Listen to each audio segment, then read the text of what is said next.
Alright, so now we are moving on to our subjects that we shot in the studio, and we need to go ahead and extract them so we can bring them into the working layout that we have. Now you can see the shot is relatively simple. We just set up a few lights, and then RC took this shot. We actually took about a couple of dozen, really, and I was sifting through and found this one to be the best positioning and everything. So first thing I need to do is get rid of all the extraneous elements we know we don't need, and they're just going to get in the way. So I'm just going to crop it down to the subjects here, and then when subjects are shot on a white background like this, or a very light background, I always tend to go ahead and select the background first and then just inverse the selection rather than trying to wrestle with creating a selection of the subjects themselves. And I'm just going to go ahead and get the quick selection tool here. It's grouped with the magic wand tool, and just paint it around until it adds and fills in the background selection. Now it's probably going to add more than you want in certain parts, but that's okay because we can go back and edit that. So I'm going to zoom in a little bit here. We can see that the area inside the leg here. So when I want to remove that area, simply hold down the Option key on the Mac, and there'll be Alt on Windows, and paint back over the area you want to include back into the selection. And we'll just go in and... So remember, we're working on selecting the background here. And the reason I like to do that is because it's obvious. The background's much more simpler. So if I just concentrate on making the simpler selection, and then I can just inverse it, and then magically the subjects will be selected. So I'm just going to go ahead and add... Let's actually, no, we're going to remove rear subtracting because we have the background selected. It takes a minute to realize what you're trying to do because you're like, wait a minute, I want the subject selected. But we are, in fact, working backwards here in a sense. And just adjust that. Let's get the area of her right in here. This area inside these. It's easy to miss the areas like between legs, between arms, and stuff like that. There's little areas that reveal the background. Make sure you get all of those little areas right there. And, oh, subtract her foot here, and we got more area there. And the little tiny holes in the area, I'll go ahead and take care of those after the fact. That's not really that big a deal. And that looks pretty good. It looks like a lot of the area is selected. So I'm going to zoom out, and I can see that the background is pretty well selected. So I'm just going to simply go to Select Menu and go to choose Inverse. Basically flips the selection around, and now we've got a nice clean selection on the subjects themselves. Now we're going to refine that even more so. Oh, let's add to the ear here. Missed that. Can't have him without his ear. So I'm going to refine it by clicking on the Refine Edge button here in the Options bar, and that's going to open up the Refine Edge editor.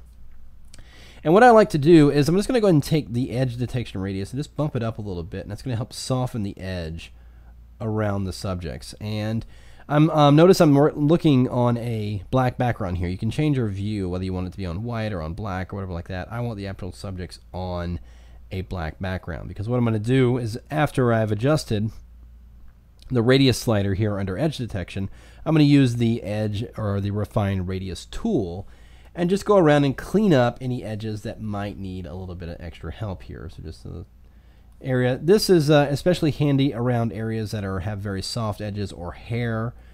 You know, in this case, our subjects have relatively short hair, so it's not a problem. But with Mia's hair down here, we'll just go down here and give it a little, so you can see it's bringing back some of that loose hair that was kind of hiding inside the selection area there. And we'll just go along, pick up a little bit of that edge fringe there. That looks good. And a little area between the leg there. So it's just cleaning it up. This makes selection so much easier in Photoshop now, especially when you're doing compositing like this. The tools make it your workflow so much faster because it's able to get really accurate selections and bring them over pretty well. All right, so looks pretty clean. I'm going to go ahead and just modify any of the rest of it after I've gone back into the program here. But I'm going to go down here to the Output section and check on Decontaminate Colors, because I want it to go ahead and just pick up, or clean up any little edge coloring it might have picked up from the studio, or anything that was unwanted or just won't work in this particular scene here. I'm going to go ahead and leave it at around 50. And then I'm going to go ahead and bring this back to Photoshop as a new layer. I know I don't want the background. I don't need it anymore. Everything is here. I do need to make some subtle adjustments, but I know I'm not going to need it, so I'm just going to go ahead and bring it to a new layer, extracted, and there we are, nice and clean. Now, you'll see in a couple of areas, like in her hair, and like there's some subtle transparency there. Normally that wouldn't be a problem. You can see that little bit of transparency in the edge of his back right there, and in his head and everything like that, and you can see it a little bit in her hair. That's normally not a problem, depending on the background you're going on, but the way I fix it is if I notice that, I'll just simply press Command J, and that duplicates the layer, and that basically builds that density back up, and all the elements are back in place. And then just simply press Command E to merge that back to a single layer, and now the elements are nicely extracted. Okay? All right. So now let's go ahead and take it and bring it into our existing, or our poster that we're building here. So let's go ahead and, again, holding the Shift key down, drag and drop over. And there we have it. All right. So now you can see it's kind of fallen in place roughly where I want it to be. I'm actually going to position it a little bit more over here. Let's scale it up just slightly. Yes, I am resampling up, but that's okay because of the what we're going for here. I'm going to put it right about there. Now, once the subjects are in place, it helps me determine, or help me better decide where I'm going to place other elements, or if I need to adjust the positioning of existing elements. So, for instance, the Monument Valley shots here, I'm going to select the two of those that comprise that and bring those to a much lower plane, giving the ground plane, or giving the horizon line a much lower, and thus giving them the illusion that they are at a much higher point, and we're kind of looking up at them. So, and again, that's going to require me to slightly adjust the layer masks on the cloud layers that we have here. Let's just help fade those up a little bit more. There we go. And there we have that. Okay. And with these, we can actually scale these down a little bit just to help bring that into play there. There we go. All right. So now, let's just nudge that cloud up a little bit. There we go. All right, so now begins the challenge of making the subjects look like they are in this scene, blending them so it looks like they're actually standing on this rock formation. Now, I'm actually going to manipulate this arch a little bit by using warp, so I'm just going to put it in free transform, and now that I have my subjects in place, I can adjust this so it's more of a slope, because I want him to be, he's obviously looking like he's sitting a little bit higher, and he's got his foot up, so I'm going to have the angle of the slope just kind of come down a little bit more here. And we'll do something like that. I think that'll work pretty well.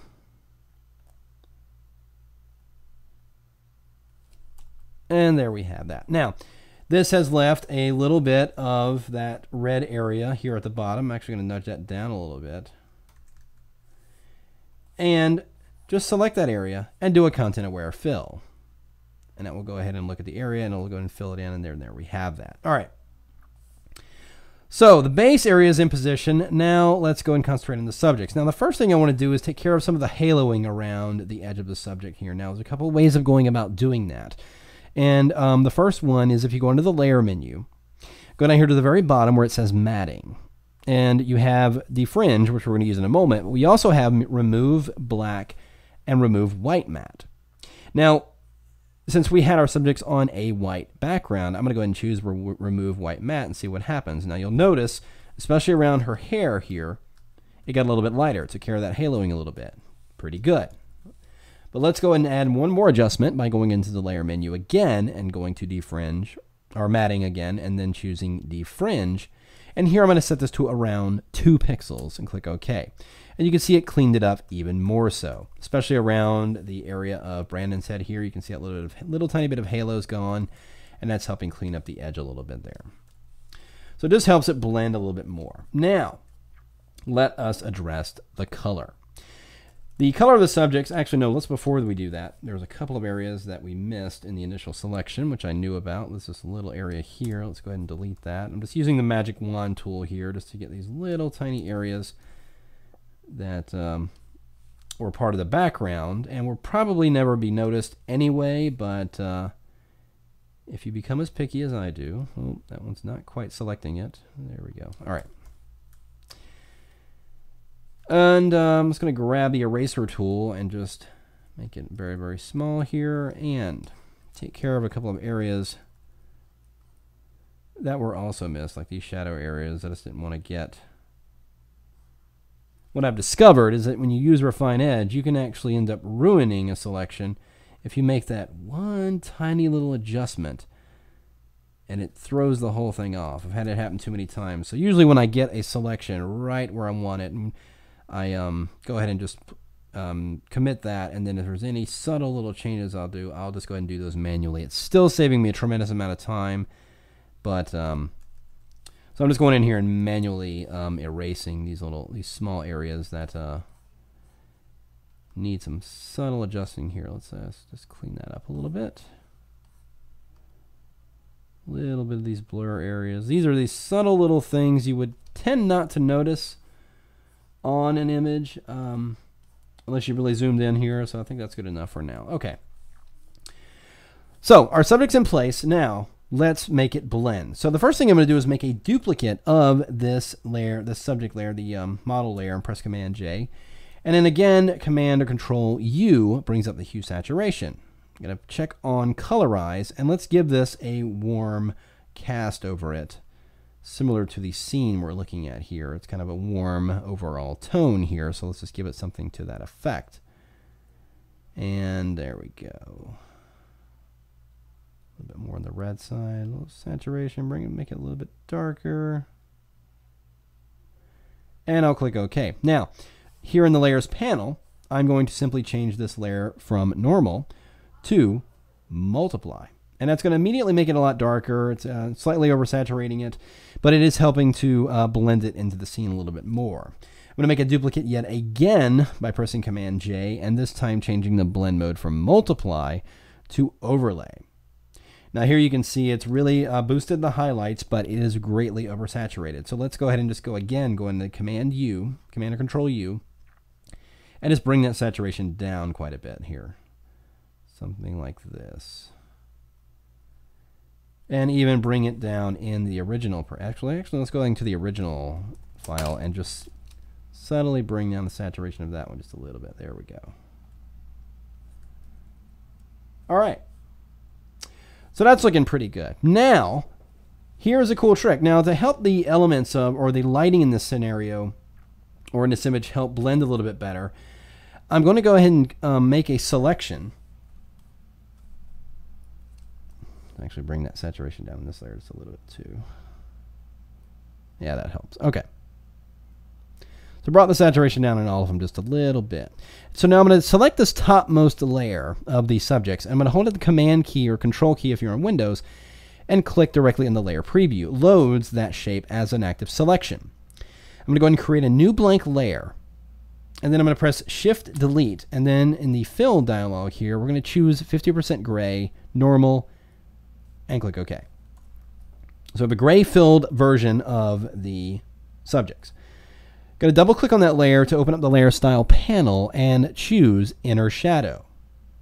Now you can move the inner shadow around by just grabbing the mouse or manually moving it around right here. I'm going to increase the size a little bit. I'm going to have this coming in from the right side. Now what I want is this to be kind of a light glare that's on the side of the subject. So I'm going to change the color. I'm actually going to sample the yellow in the sky here when the color picker shows up. Make it a little bit lighter. And then change this to something like, and this is where you really got to experiment with different blend modes to see what's really going to work. Now, in order for it to be able to see this effect on my subjects, because it's on the layer, it's on the gray filled layer, we're not seeing the overall subject, I need to change the fill opacity. So I'm going to go into the blending options here, and in the advanced blending, take the fill opacity down to 0. And that will make that inner glow visible to all the other layers below. And then you can just simply change the different blend modes to get a different effect here and see what kind of glow you want to have on the side of the subject. That color dodge looks pretty good, but let's bring the opacity down a little bit. And something like that. Perhaps linear dodge. No, we'll go with color dodge, but let's make that yellow a little bit tougher there. There we go. So you see it's adding kind of a light source. It's off to the right side of the subject there. But what I want is also to have a kind of light source on the other side of the subject, perhaps a cooler light source. So let's make a duplicate of that layer, that gray filled layer, and again go back inside of that inner shadow layer style. And the first thing you need to remember to do is to uncheck use global light right here. And that will allow you to independently move that shadow around. Let's change its color to something a little bit cooler.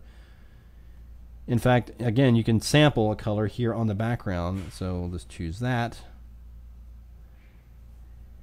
And we'll just move this around, and let's change the color, or the blend mode rather, to see what's really going to blend here. Let's try linear dodge. Yeah. I feel like more of a color burn here. There we go.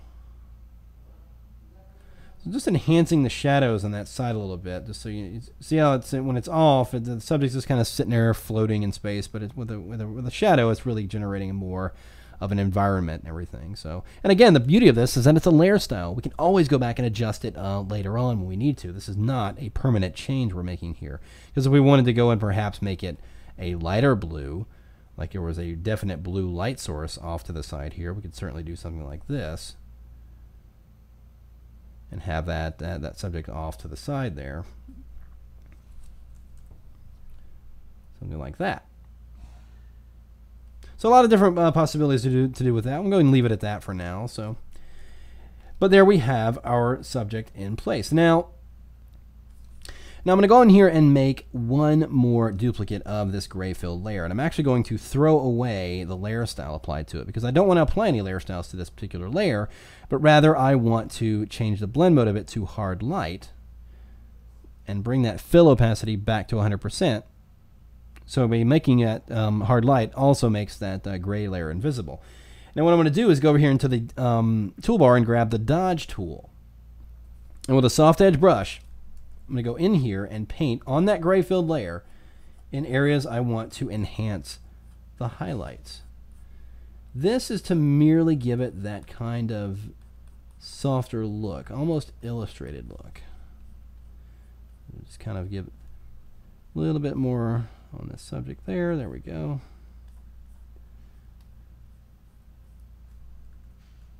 Just adding a little bit of a highlight. Let's try overlay does.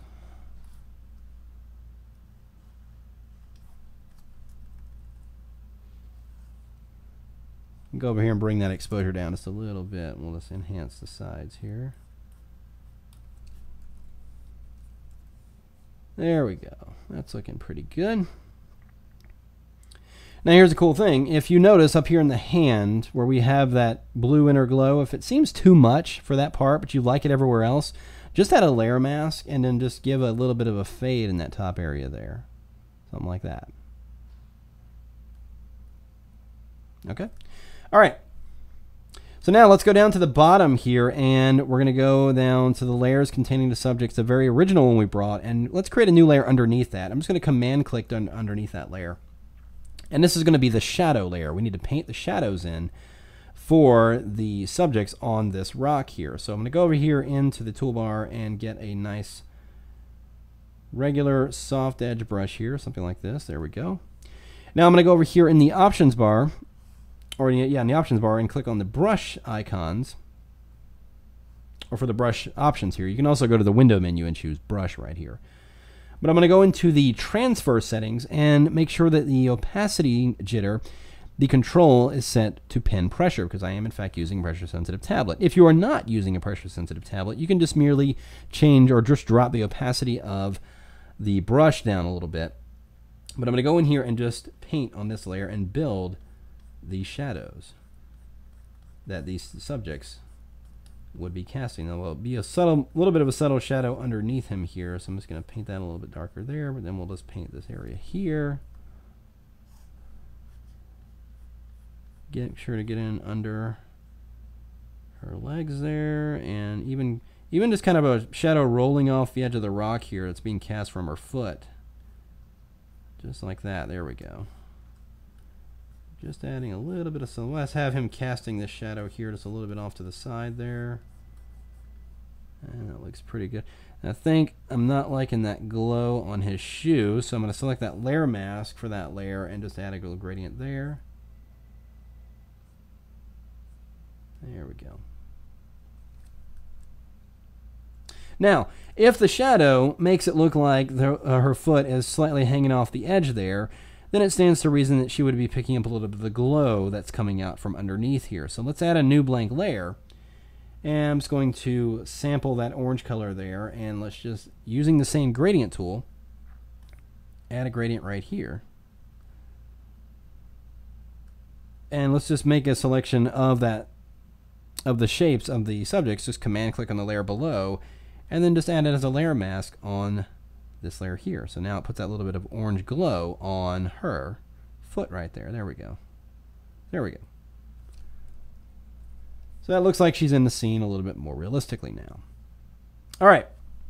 So now let's take a look. Now we're going to take a look at a couple more finishing touches to add to this. And then, of course, we're going to take a look at the 3D text that we're going to add at the very top to finish the overall image off in the next video. So join me in the third and final video in this series.